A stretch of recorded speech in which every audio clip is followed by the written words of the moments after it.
Joining me this week is former Labor Senator Michael Danby and former Labor Minister Graham Richardson. Great to see you both.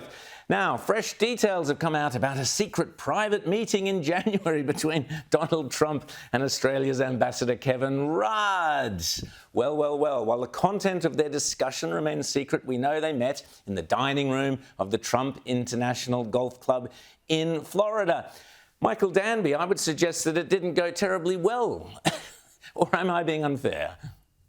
Well, you might suggest that if you're counting the number of trips that the Prime Minister makes to Beijing versus the number of trips he makes to Washington, which is zero.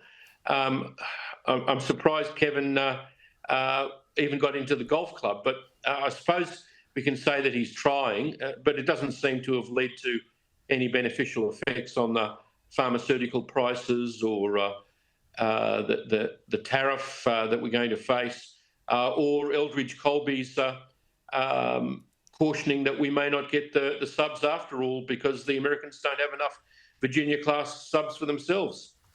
So, Richo, you famously said whatever it takes. I wonder how Kevin Rudd managed to get into Mar-a-Lago. Do you think he disguised himself as a waiter or something? How would he have got in there, Richo? Oh, he just sleazed his way in. That's what he does. And he does it very effectively. He's a very good sleazer. And what do you think was discussed, Richo? Well, I mean, look, there are so many things to discuss, but one would imagine that the 10% tariffs that get a run, I can't imagine them not discussing that. They'd have to discuss defence and the arrival of submarines, etc. These are the normal things that leaders are going to discuss, even if the leader is Rudd. I mean, he just has to allow in every conversation room to discuss himself, because that's the most important topic. Now, so Michael, I want to play you a clip of Penny Wong, who appears maybe to be criticising China, or maybe not. Have a listen. A lot of a discussion with our friends in Southeast Asia, in ASEAN, about the importance of us working together. And I talked about the importance of a region where no country dominates and no country is dominated. A region where, as I described it, there is a balance of power, which of course requires continued US engagement. So what's this balance of power? I thought we had American, we were under the American umbrella. She's not crazy on this, apparently. Well, going all the way back to John Curtin, all Labor leaders have been. She's probably picking up vibes from the ASEAN people. The Philippines are fed up with the Beijing sending grey zone ships to bump into Filipino Navy. The Vietnamese are really annoyed about China trying to take over their oil rigs or their oil zones off the Vietnamese coast. So, she's reflecting the sort of widespread more realism of people other than her. But her Prime Minister can't mention the word China. And he's going there for the fourth time and spending 6 days, which I'm sure Richo will agree is too long. I mean, the Israeli Prime Minister has been to Washington 3 times. We haven't been once. And Netanyahu stayed 4 days this time, but staying 6 days in Beijing when all we do is sell them iron ore is strange to me. Richard, do you agree? I think there's a good point being made there. Yes, I think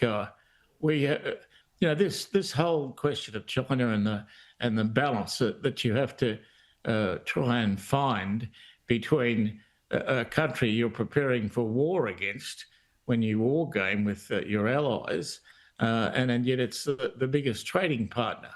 And that's a pretty difficult balance to find. Now, I want to ask you both about the other Albanese, not our Prime Minister, but Francesca Albanese, who Donald Trump has said should not be the envoy on the occupied territories at the UN. Have a listen to her. And the human rights community has reacted, criticizing and asking for the reversal of these measures because it's obscene, frankly. I want to remind everyone that the reason why these sanctions have been imposed is the pursuit of justice. Trump's accused her of anti-Semitism. Michael, within these NGOs and the United Nations and all these unelected bodies, how much of a problem is anti-Semitism? I'm against throwing around epithets like anti-Semitism. Francesca Albanese has broken the rules of the United Nations by taking money from outside organisations to travel to Australia and New Zealand. That's been established internationally. She's had to admit it. She's calling for companies in the United States and Israel to face financial ruin, even though they're full of success at the moment, because the Israeli economy is going well while there's a war going on in Gaza. Francesca Albanese is part of the international problem in the NGOs. You're right, Rowan, and she's not as SBS and the ABC paint her as sort of Joan of Arc of the UN. Richo, do we have a problem with these NGOs and these huge bodies which are unelected, not only on questions of anti-Semitism, but on so many other issues? Aren't they a threat to our democracy, and shouldn't more leaders in democracies, in nation states, call out some of the individuals involved? Yeah, they should, but I don't think they will. I think it's easy. And, people will always take the easy path to just sit back and let it go by. That's what we've done, and I guess that's what we'll continue to do. Very briefly, Michael, your thoughts on the anti-Semitism agenda that was put forward by Gillian Segal yesterday?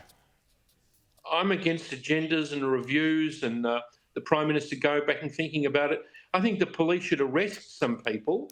They should have done it at the Opera House on October the 9th.